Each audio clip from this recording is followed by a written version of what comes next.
Good morning. It's Tuesday, March 9th, and I'm stepping away from the kitchen today to talk a little bit about what's going on with Governor Cuomo up in New York. And there's been a lot of, I see across the U.S., they are trying to really work on, sex trafficking, inappropriate sexual, contacts. And so today's hot topic is all about awareness of boundaries. What are the boundaries with flirtation? So I grew up in a family, I think that we were just all very touchy-feely Italians. And so it was very easy for us to be able to touch people and welcome them and hug, and we were all just that way. So that was a part of me. I always was someone who loved to touch people. And there is a way and a place and a time for that, appropriate time. Nurses actually use some of these techniques to help people calm down and relax. And understanding the difference between, a technique and when you're crossing boundaries beyond that. So the reason I just felt like I was compelled to talk about this is because I've had a number of experiences growing up that were maybe very inappropriate. I can say up front, I was not raped. So I have been fortunate and under the blanket of all good angels and good guidance and inner self, was fortunate enough, but very close to those situations. So I'm just going to go over a few situations in my life, and I just thought I'd share them because sometimes these things might even pop up at you sometime later on in life, and you're listening to someone else talk about a situation, you're like, wait a minute, that happened to me, or that sounds like something I went through. Now, I was very backward all through my youth. And then when I came out of my shell and started opening up, I became this flirtatious nutball. So, I loved being flirtatious and went to nightclubs and danced and did all this stuff. Now, some of the things I'm going to mention is something I've never really told anybody before. And this was at a family reunion. Now, a lot of you've heard of kissing cousins. This wasn't just kissing cousins. It was kissing cousins, but I had an elderly man literally kiss me with his tongue. And I was like 5 years old, 5 or 6. I don't know how old I was. I was a little girl. And somebody put their tongue in my mouth. And I'm like, what the freak was that? So that was the beginning of me just sort of like, okay, what's going on here? What is this, But there was a lot of good energy in our family. And I do know that some boundaries were crossed with family and some of these family reunions. So I was very fortunate. None of this happened to me. So that's the family.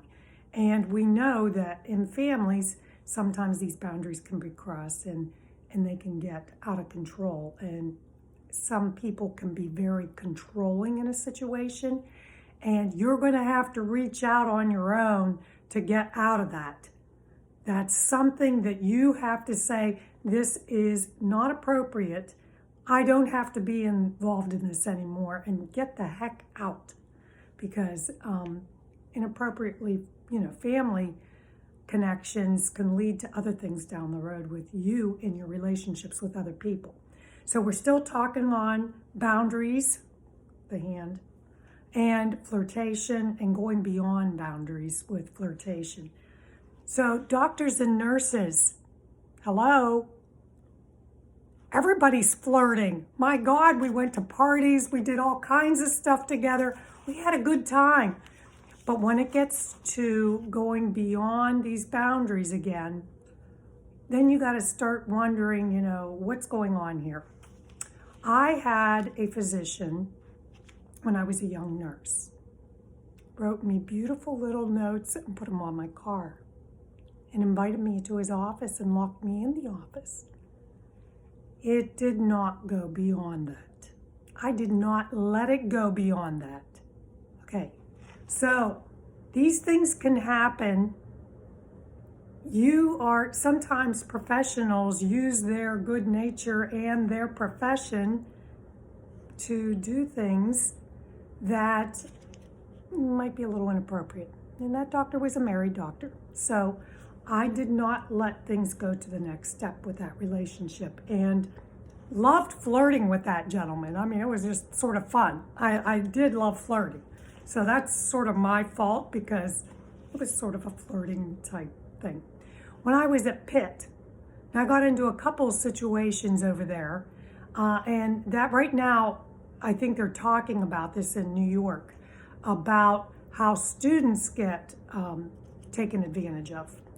These were situations that I sort of like put myself into or just fell into. So I went to a party that was on an all men's floor. So at Tower B, there were girls and then there were boys, so it alternated with gender. And so we went to a party on, I'm pretty sure, I have to think back if it was me having the party, and I don't remember. But I know it was in Tower B, and there were a lot of guys. I'm pretty sure it was an all guys floor. And I do remember some of the people, and I remember the RA on that floor. It was a man of color who was a very fun guy. Anyway, so I sort of didn't even know what was occurring, and was sort of swayed into a room with a bunch of guys. And when I realized I was the only girl in the room, the door was locked. I was on the bed before you know it. And I got the heck out of there. I just got out. So I made it clear that this isn't going to happen, and I am out of here. So that was another scenario where I was placed into an uncomfortable, could have advanced if these guys were super aggressive. And I am thankful that it didn't. So I'm very fortunate. There was another situation where I got sort of like locked into a stairwell with a football player from Pitt. And I knew the names of these football players, but I was like this little academic lady, doing my thing, going to the library. And I'd go to the games because my brother went to all the games with his buddies. And I loved being around all of my brother's friends.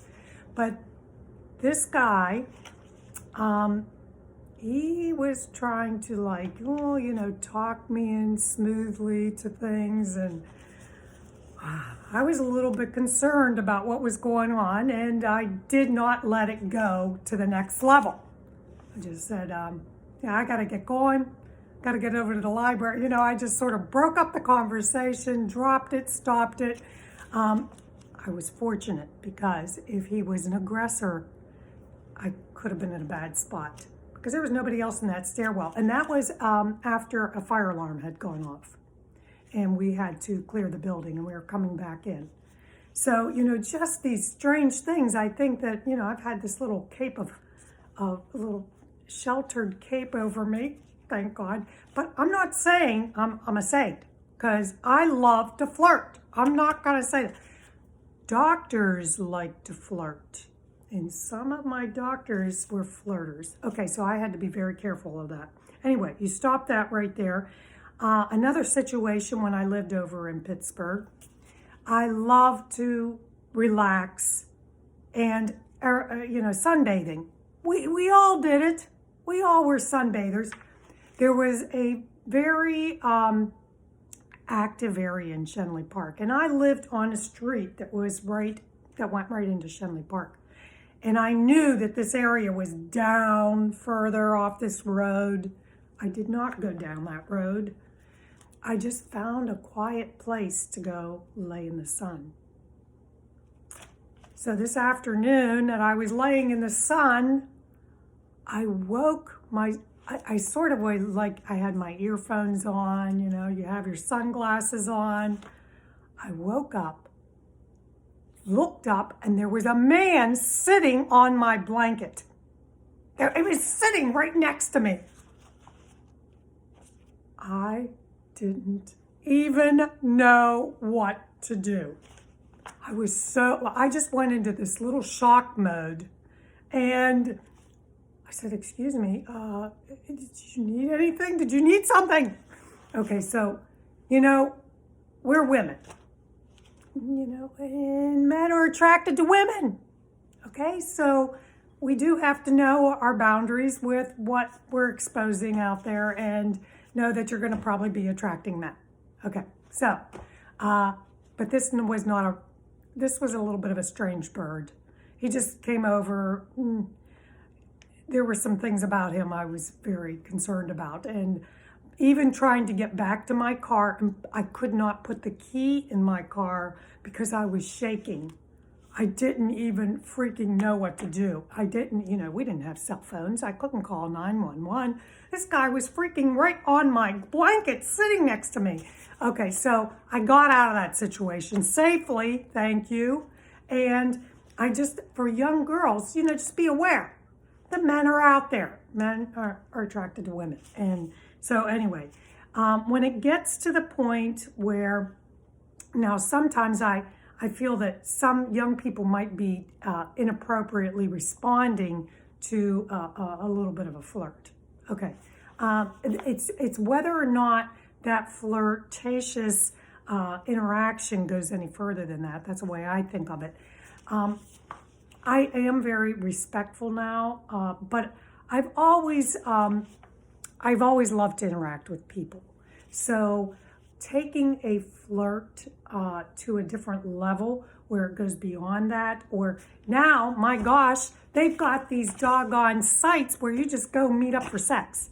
Now, I am not somebody like that, and I don't think that, I don't think that in this day and age, I think that's unsafe.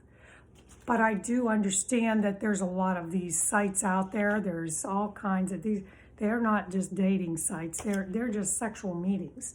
So, women need to be aware of this. People need to be aware of this. And we just all need to be more, not just aware, but realistic about what's going on out there. And know your safety, where to go for safety. Because now I just read where a young girl was being taken for a rape kit to the hospital by a sexual predator. He was a police officer, or at least he was dressed like a police officer. So this guy was preying on young people who say that they're being sexually, abused or whatever, they were sexually abused because they know they're in a state of trauma. Then they prey on them. So, we're in a state of what are the boundaries for things, knowing where you are with safety. Young girls need to be very aware because, just walking down that street, I was a paper girl. Thank God I was probably one of the ugliest paper girls out there. But, later on, it could have been a different story. It probably was I don't know. But it is all something we must consider, and our awareness of what is realistic in this world. There's always going to be interactions with men and women. When it goes to the next level and when it gets very inappropriate, or when someone's response to maybe a negative reaction that you have, they over-respond. And that can be a very uncomfortable situation. And it also can be something that might trigger something in that other person. So back to the boundaries. I thank you for listening. I thought I would just share this because I was compelled to just say that, women do fall into these situations. I was out at a lot of different dancing bars on the weekends with my girlfriends, and they know who they are out there. And I met a lot of different men, and I was very thankful. I was very, very thankful that I was not put in extreme harm's way and that nothing went in the wrong direction. So to all of you out there, not just for Women's Month or yesterday was Women's Day, just recognizing who we are, what our relationship is in this world with men, and being comfortable with saying no and knowing how to say it and finding help if you need it.